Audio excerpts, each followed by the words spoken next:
Once again, everybody, welcome to the Eric St. Show podcast, a daily show where I discuss news, nonsense, and my personal adventures each and every day of the work week from the Baldwin Ace Hardware Fear Bunker Studio.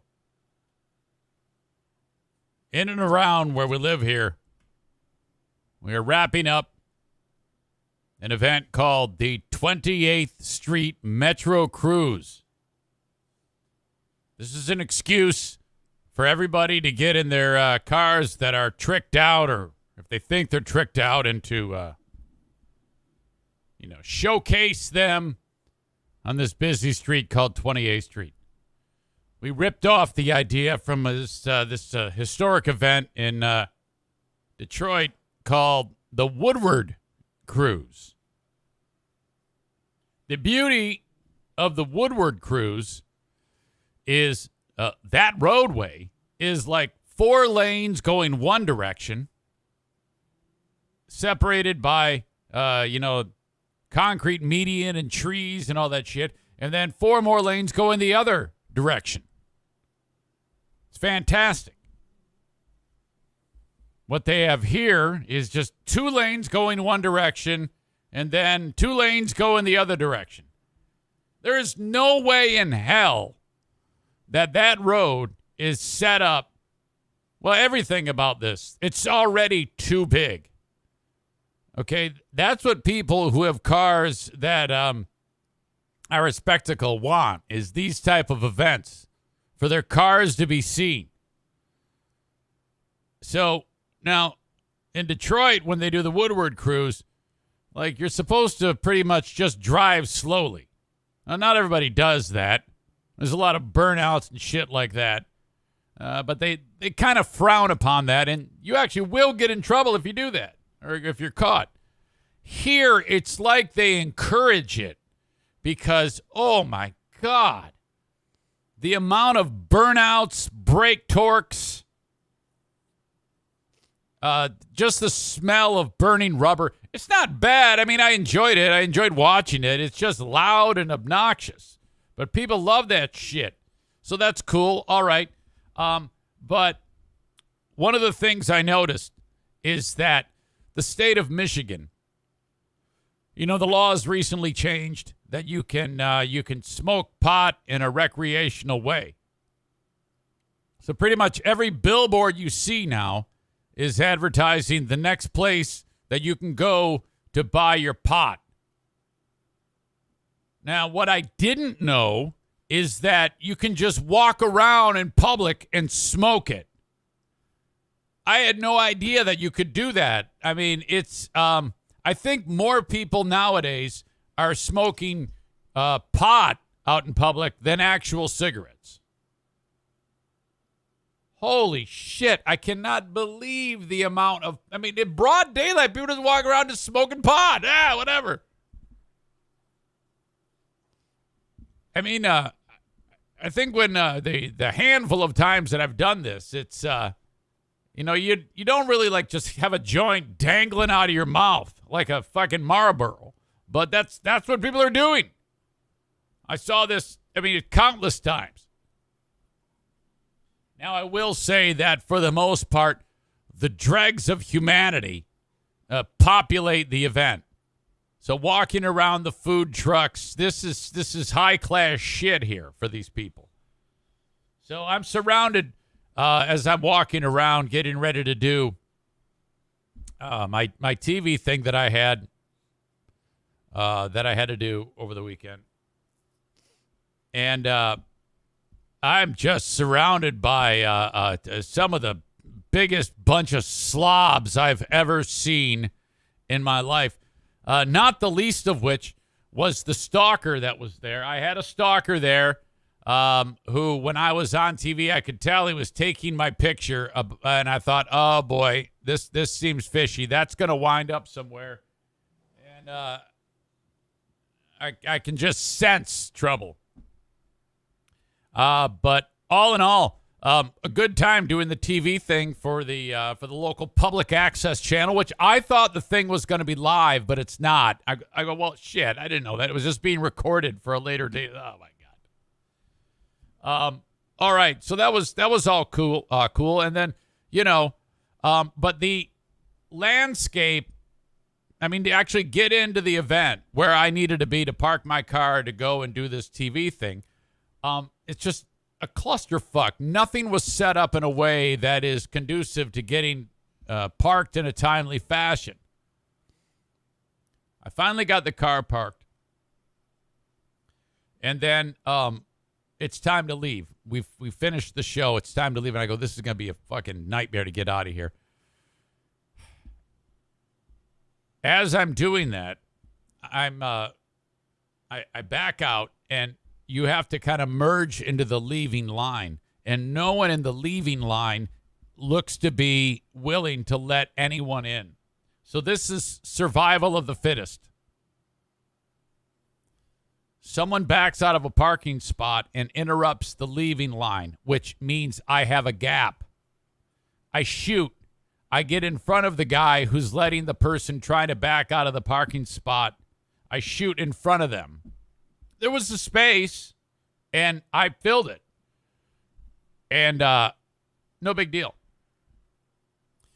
This asshole in his little S10 pickup that's rusted to shit, but he's got like $8,000 rims on it. He's looks to be about a 70-year-old man with, I don't know, his buddy next to him.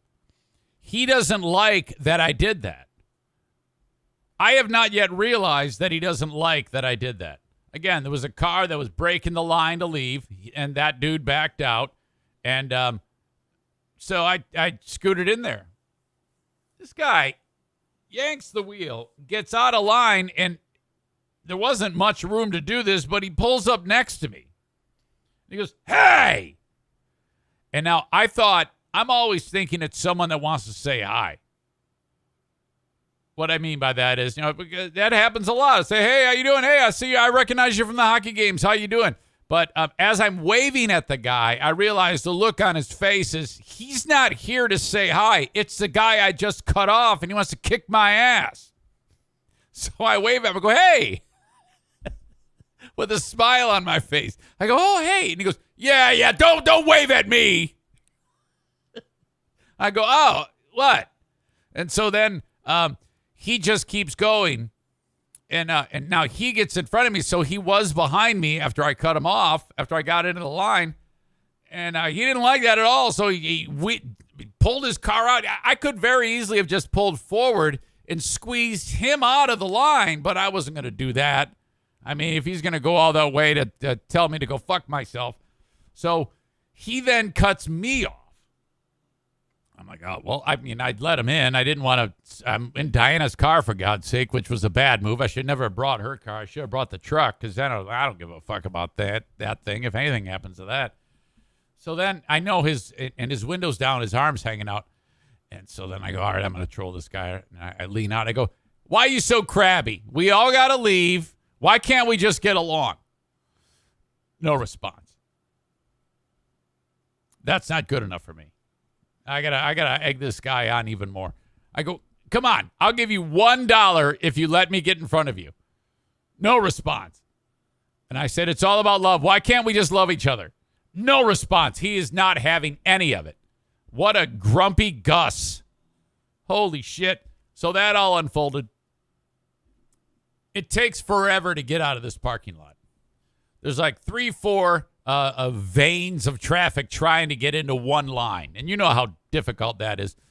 There's one dude on a motorcycle who is absolutely one of the largest people that has ever been on a motorcycle in the history of large people on motorcycles. He was like Guinness Book of World Record, one of those twins on the motorcycles. It was that absurd. He's trying to get into the line. I notice this shit always happens to me. I look and I'm just marveling at how enormous this dude is. And his phone falls out of his pocket. Falls out right onto the ground. And he has no idea. And I'm the only person that's seen it. I'm like, fuck. So now there's people behind me. Everybody's pissed off. I'm in a great mood. I feel awesome. I'm always happy. As you guys know, I never get angry. And I go, well, I gotta help this guy out. So I put it in park, and I open the door, and I get out. Now, I've only got one shoe on. What?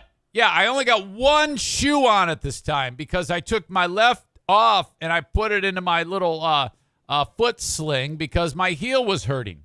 So I limp across the parking lot with my car parked and the door open. People are like, come on, asshole. I'm like, shut up. I'm helping somebody. I pick up the dude's phone, and I go, hey. He can't hear me. So I had to walk up to him, tap him on the shoulder, and he's like, whoa. I go, dude, you dropped your phone. And he goes, oh, man. That's why fat guys should never put anything in their pockets. And I'm like, holy shit. Oh, my God. What a line. I go, well, there you go, buddy. And he goes, thanks. I go, no problem. That was it. Walked back in my car, got in. Took me another 15 minutes to get the hell out of there. And then I'm off. My God, that place is just an absolute nightmare. A little bit more out of that from that incident. Let's see. Yeah, there was more to that event that I'll get to a little bit later on. But overall, I had a great time. That was extremely fun. Great night. And we hadn't done that in years. It had been just before the pandemic started that we last did that event on this local TV station. But all in all, it was a good time. Really, really good time. Hey, thanks for being part of this show and watching it as it happens live. As you know, I do go live every day at about this same time. And then you can download the audio podcast when the show is done, wherever you download podcasts. But for you folks on Facebook, Twitter, and YouTube, I'm going to send you off onto your day. I hope you enjoyed this little free sample, if you will. Well, it's all free, for God's sake. But you can only get the full show on Twitch, twitch.tv/Eric Zane Live. So if you're watching on any of those platforms, that's where you go, twitch.tv/Eric Zane Live. Follow the page after you do your little sign up and you create your little username. Follow the page, and whenever I go live, you will see it. If you really want to get the full treatment commercial-free, subscribe with your Amazon Prime account. There's a spot online to do that on that site, and it's pretty self-explanatory. You have to do it on your own each month if you want to subscribe. That way, while the show is happening, in the middle of it, you will not see any video commercials. Okay, so I will send you all off and enjoy your day. Thank you.